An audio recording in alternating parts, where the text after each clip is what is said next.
My name is Emily Carter, I'm 30 years old, and the moment I stopped trusting my family didn't come with a fight. It came with a plane ticket. My mom paid for my flight home, saying, "This is urgent." Her voice had that tight, breathless edge that makes your stomach drop. I didn't ask questions. I just packed a bag, canceled my entire weekend in Denver, tickets, reservations, everything, and got on the next flight. The whole time, I kept thinking someone was dying. Maybe Dad's heart again. Maybe Amanda had done something reckless. Maybe Nathan. I landed in Phoenix, already bracing myself for a hospital. Instead, my sister Amanda pulled up curbside, iced coffee in hand, sunglasses on, music playing like it was any other afternoon. There was a toddler in the back seat. She didn't hug me. Didn't even say hi. She pointed lazily over her shoulder. "You're watching him for a week. We're flying to Hawaii in 3 hours." I just stared at her. I remember blinking like if I did it enough times, the sentence would rearrange itself into something that made sense, but it didn't. Amanda smirked, chewing gum like she was bored of her own joke. "Relax, Emily. He sleeps like 10 hours a night. You'll be fine." That was the moment it hit me. My mom hadn't called me home for an emergency. She'd called me because they needed a babysitter. I looked at Nathan in the back seat. He was small, quiet, clutching a toy truck like it was the only thing in the world he trusted. When our eyes met, something inside my chest tightened. I didn't yell, didn't argue. I just opened the door, buckled myself in, and said nothing. Not for Amanda, for him. Back at my parents' house, dinner felt like a performance I hadn't agreed to be part of. My mom talked non-stop about some wellness resort in Maui. My dad nodded along like everything was perfectly normal, and Amanda barely glanced at her own son. She was too busy scrolling through swimsuits. "This one's cute, right?" she asked, holding up her phone, not even checking if Nathan was still in the room. He was sitting on the floor beside me, stacking blocks with quiet concentration. Every so often, he'd lean against my leg, like he needed to make sure I was still there. I kept thinking, he's not luggage. He's not something you just drop off on your way to the airport. But no one else seemed to see it that way. That night, after they left, the house went completely still. No voices, no laughter, no sound except the soft hum of the air conditioner and Nathan's breathing as he fell asleep beside me on the couch. His tiny hand curled around mine, like he was afraid I'd disappear too. I sat there in the dark, longer than I should have, staring at the empty doorway, replaying every moment of the day over and over again. This wasn't new. Amanda had always been like this, selfish, careless, drifting from one phase of her life to the next like nothing had consequences.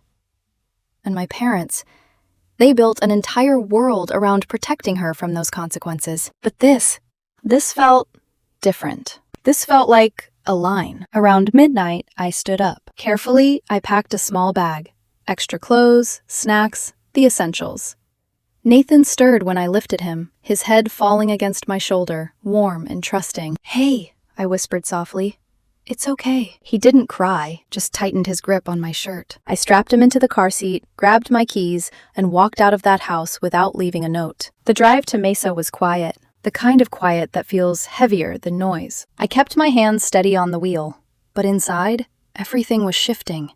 Years of swallowed frustration, of pretending things were fine when they weren't, of watching Amanda get away with everything while everyone else adjusted around her. Not tonight. Tonight, something was going to change. When I pulled up to the address, the porch light flicked on before I even knocked. Jordan opened the door wearing old sweatpants, his hair a mess, his expression somewhere between confusion and disbelief. "Emily?" he said. "What?" I didn't let him finish. "I think you need to meet your son." Everything after that moved fast. I told him everything.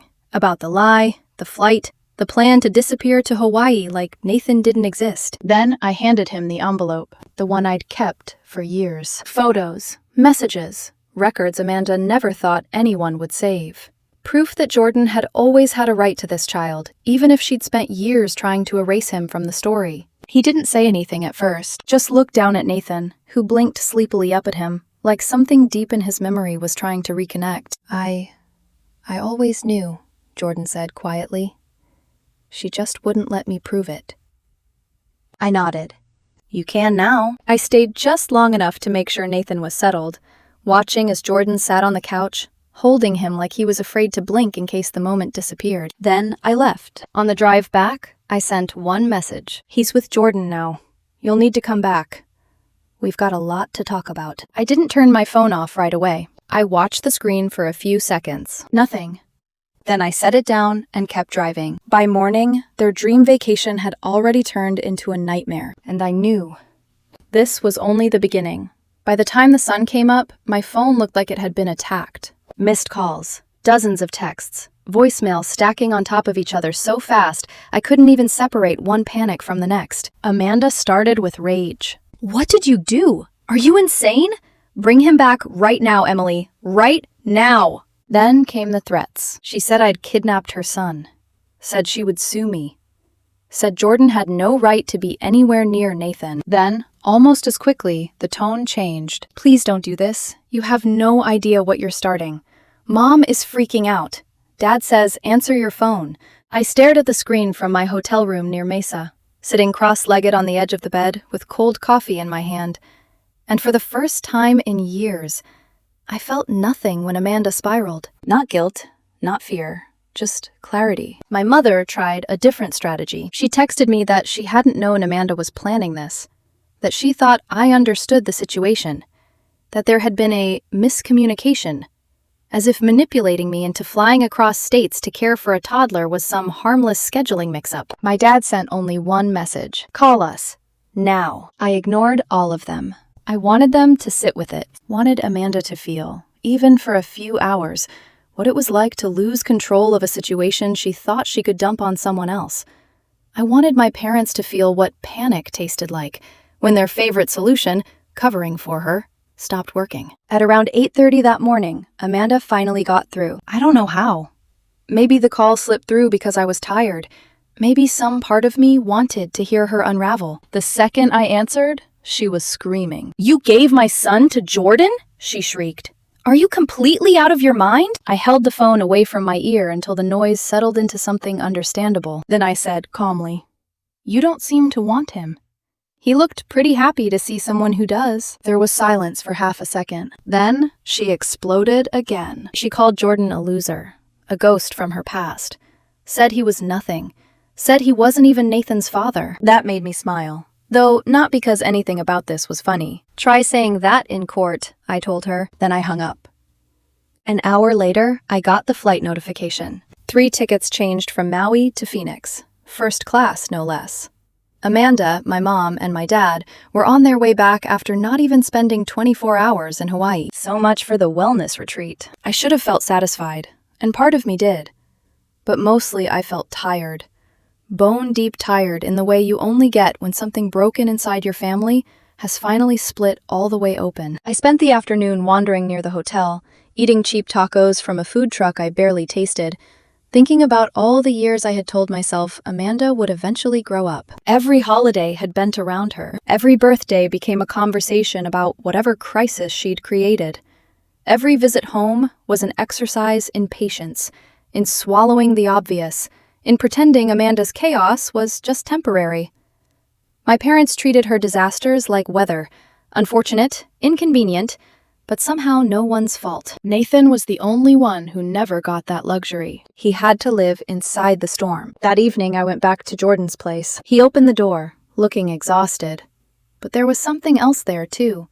Something steadier. Lighter. Like the air around him had changed. Nathan was asleep in his lap, pacifier in his mouth, toy truck resting on his little chest. Jordan lowered his voice when he saw me. He remembered me, he said. I looked at him carefully.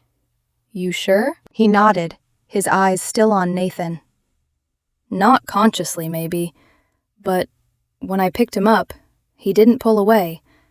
He kept touching my face, like he was matching me to something in his head. I felt my throat tighten. Jordan motioned me inside and handed me a beer.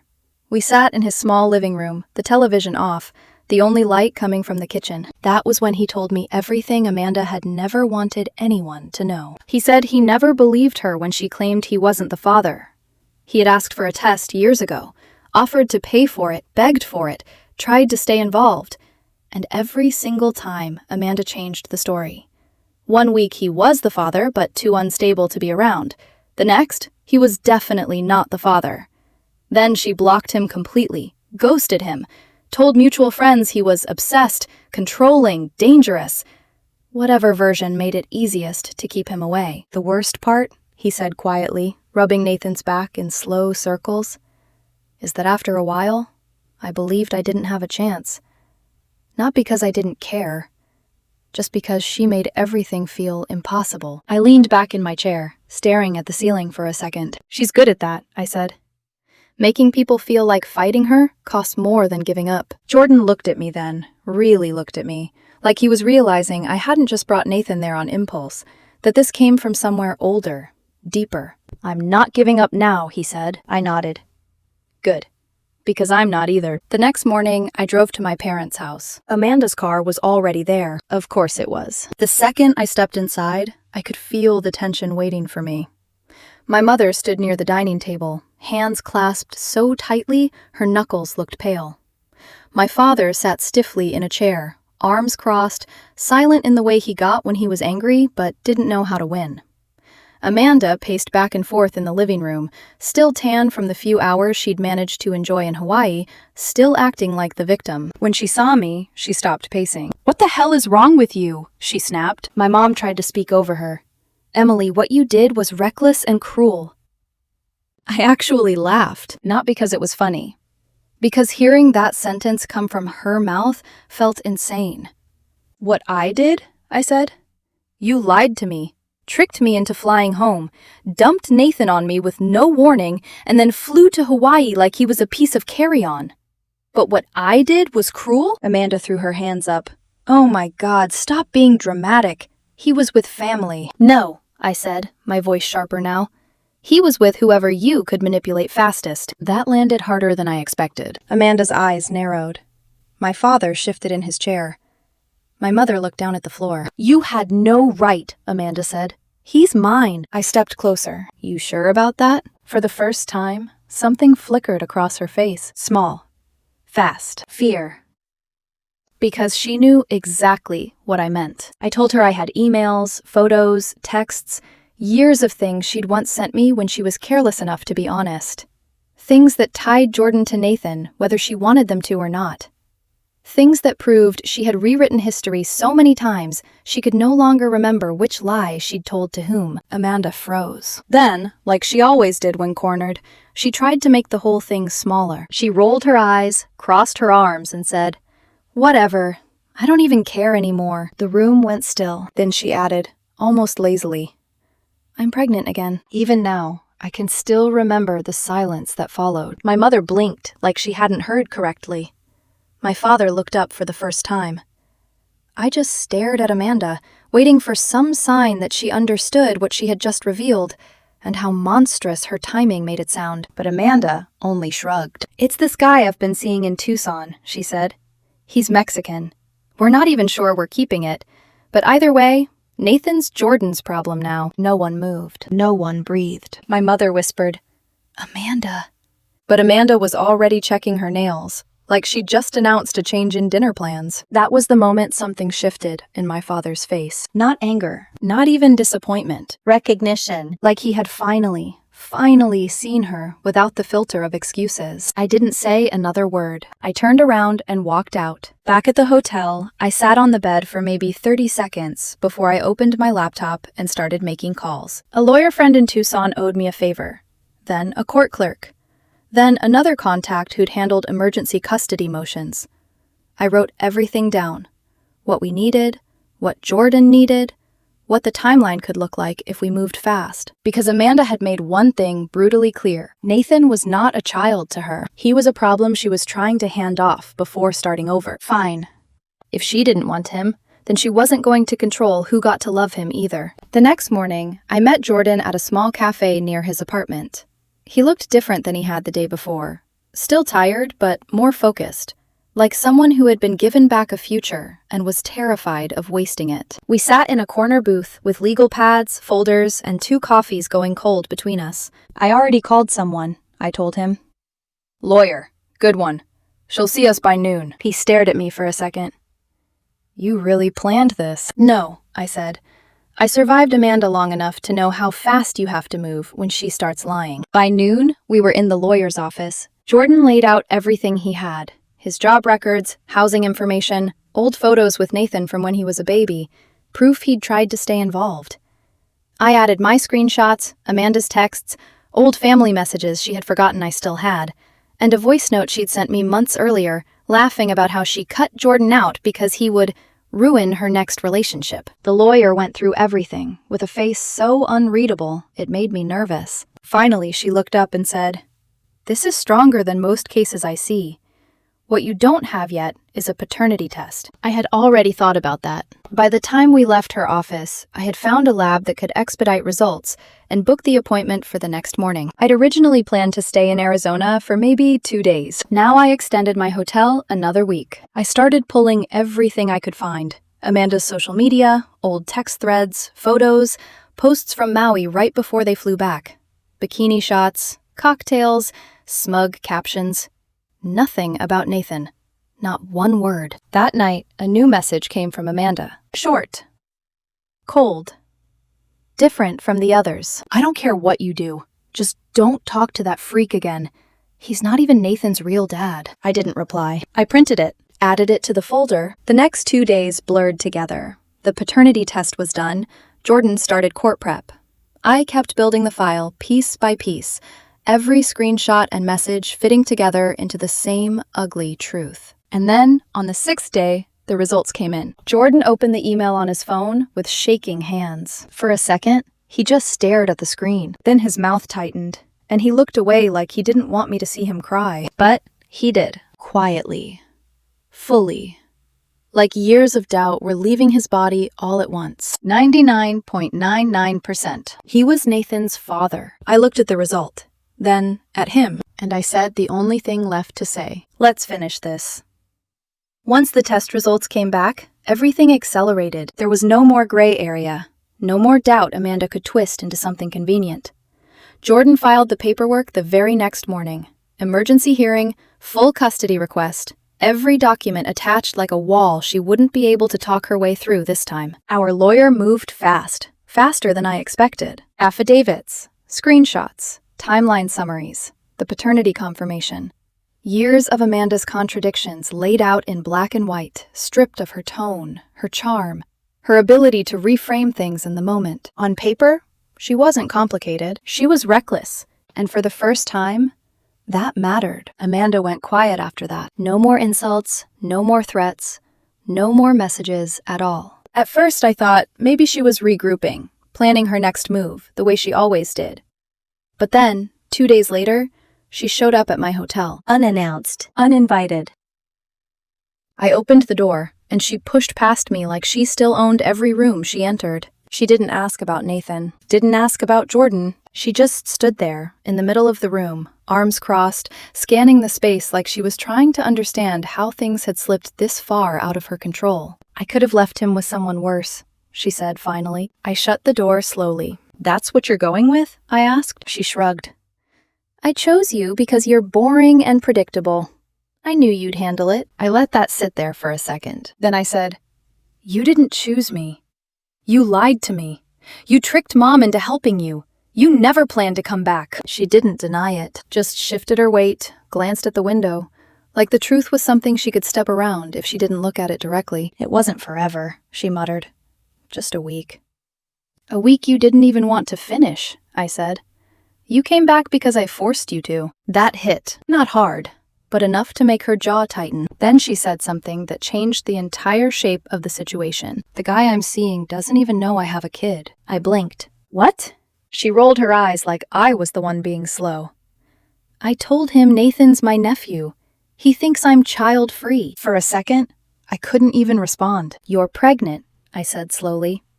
"And lying about the first kid." She didn't flinch. "That's why I needed a break," she said.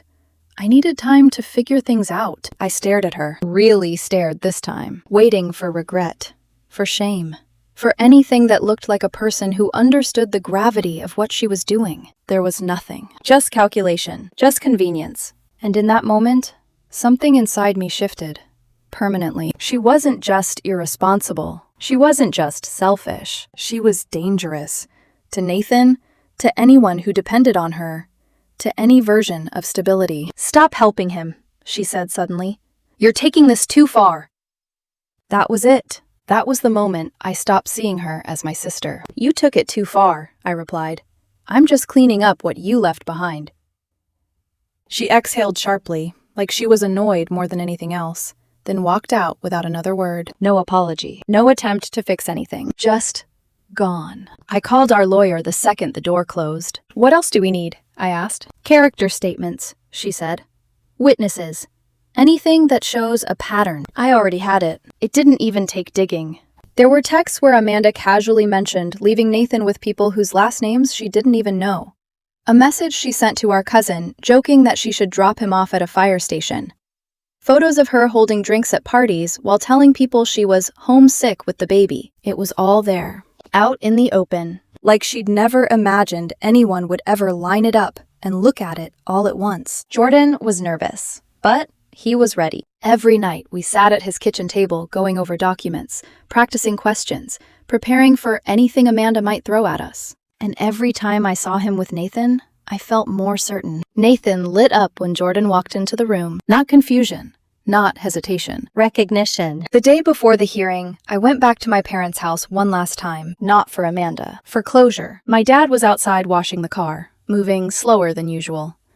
My mom sat on the porch with a mug of coffee she hadn't touched. They both looked tired, older. "We just wanted peace," my mom said quietly when I sat down. I nodded. "And you thought pretending nothing was wrong would give you that?" She didn't answer, just stared into her cup. I told them what was coming, that Jordan had filed for full custody, that the evidence was strong, that Amanda's name would still be on paper, but she was about to lose control of everything she thought she could manage. My dad didn't argue. My mom didn't defend her. For the first time in my life, they didn't try to fix it. When I stood up to leave, my mom said something that stayed with me. "Don't tell her we gave up," she whispered. "Just tell her we couldn't stop you." I didn't respond, because they didn't give up. They just never started. The courtroom the next morning was quieter than I expected. A few other cases. Low voices. Papers shuffling. But when Jordan and I walked in, I could feel the tension rolling off him. He held his folders so tightly the edges were bending under his fingers. Amanda was already there. She looked composed. Blazer over a sundress. Hair done. Makeup flawless.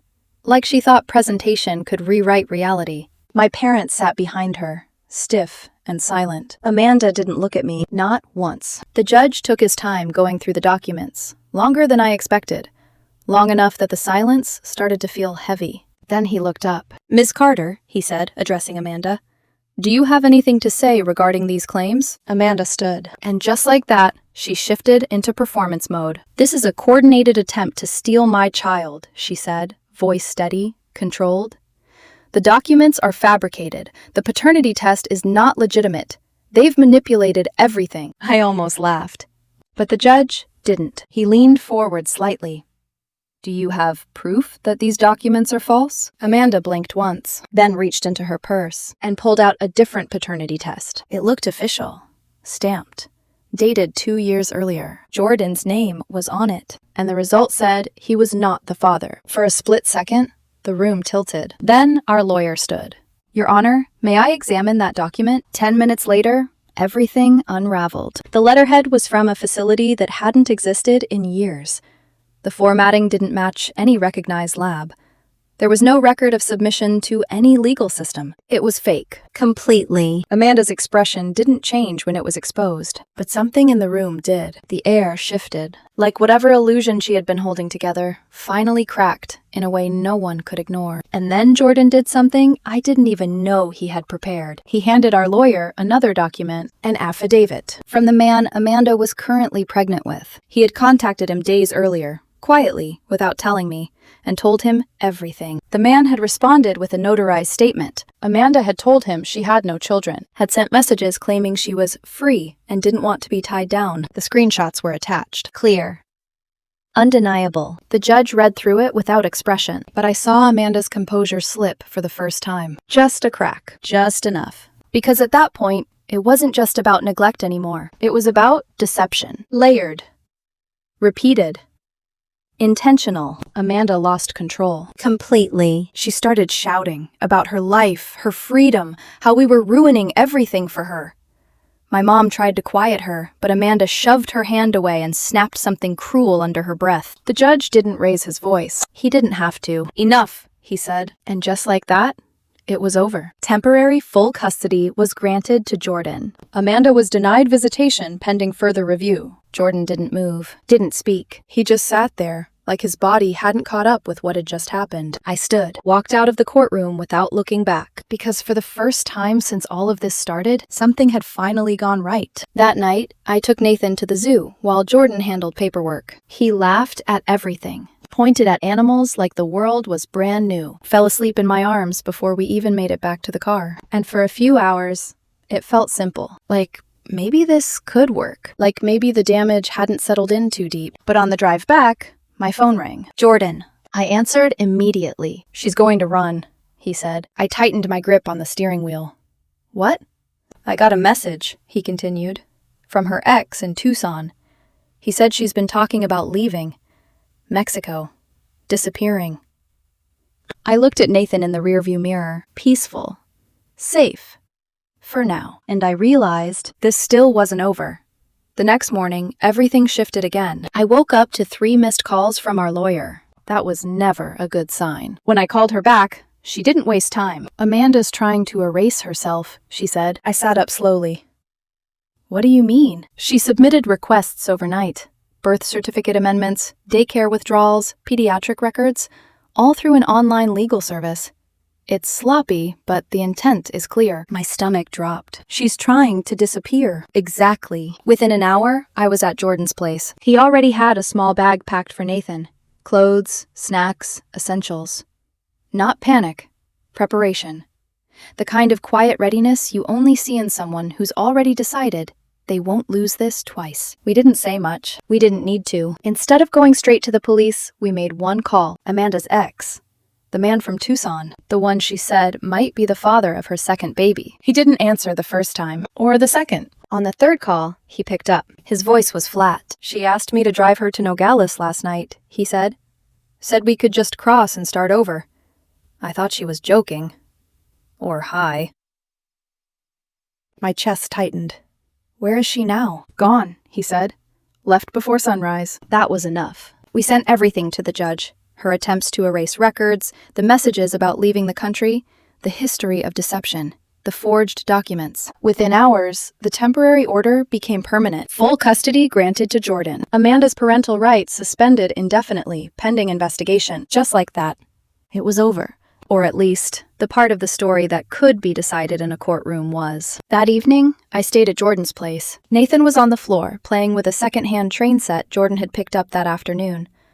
The pieces didn't all match. The tracks were a little uneven, but Nathan didn't seem to notice. He laughed every time the train derailed, like it was part of the game. Jordan sat on the couch, watching him, quieter than usual. Not overwhelmed, not emotional, just steady. "I think I got him back before the damage stuck," he said finally. That hit me harder than anything else had, because it was true. Nathan still trusted easily, still reached for people, still laughed without hesitation. Whatever Amanda had broken in her own life, it hadn't fully touched him yet. The next morning, I stopped by my parents' house before heading to the airport. My mom opened the door. She looked like she hadn't slept in days. My dad was in the kitchen, reading what I assumed was the custody judgment, his expression blank in a way I'd never seen before. They didn't argue, didn't question me, didn't defend Amanda. "We never thought she'd actually go," my mom said quietly. I looked at her for a long moment. "You never thought she'd have to be stopped?" She didn't respond. And this time, I didn't wait for her to. I left. The flight back to Denver was quiet, not peaceful, just empty in a way that felt final. When I landed, the skyline looked sharper somehow, like everything had edges again. Like I could finally see things for what they were instead of what I'd hoped they could be. That night, sitting alone in my apartment, I sent one last message. "Thank you for the help. Don't contact me again." I sent it to Amanda. I didn't know where she was. No one did. 2 weeks passed. Then a package showed up at Jordan's door. No return address. Inside was one thing. Nathan's old pacifier. The same one Amanda had refused to pack for Hawaii because she said it was gross. Jordan didn't hesitate. He threw it in the trash, but we both understood what it meant. She wasn't completely gone. Not yet. A month passed after that. Life settled into something quieter. Jordan enrolled Nathan in preschool, started reading parenting books, bought things he actually needed instead of improvising with whatever was around. He didn't ask about Amanda, and I didn't bring her up. It felt like we were both silently agreeing to let her fade. Until one Tuesday morning, Jordan called. There was something in his voice. Tight, but not panicked. She showed up, he said. My heart dropped. Amanda? No, he said quickly. Rachel, her friend. I knew the name. Party girl. Always around when Amanda needed an audience. She gave me something, Jordan said. You should come over. I didn't ask questions. I drove straight there. Rachel was already gone by the time I arrived. Jordan stood in the living room, holding a small flash drive. She said Amanda told her to deliver it if anything happened, he said. Then she left. We didn't say anything else, just plugged it into his laptop. One file, a video. It started immediately. Amanda sat on the floor in a room I didn't recognize. No makeup, hair tied back. No performance. Just her. If you're watching this, she said, her voice strangely calm. I'm not dead, but I'm not coming back. Jordan didn't move. Neither did I. Amanda took a breath. I lied, Jordan, she said. You were always the father. I knew it. Her voice didn't shake. I just didn't want to share him. You were better at it than me, and I hated that. Silence filled the space between her words. Then she continued. The second baby? I lost it. I felt something twist in my chest. I didn't tell anyone, she said. I didn't want more responsibility. I just wanted out. Her eyes flickered up toward the camera. I thought sending the pacifier would make you react. Remind you I still mattered.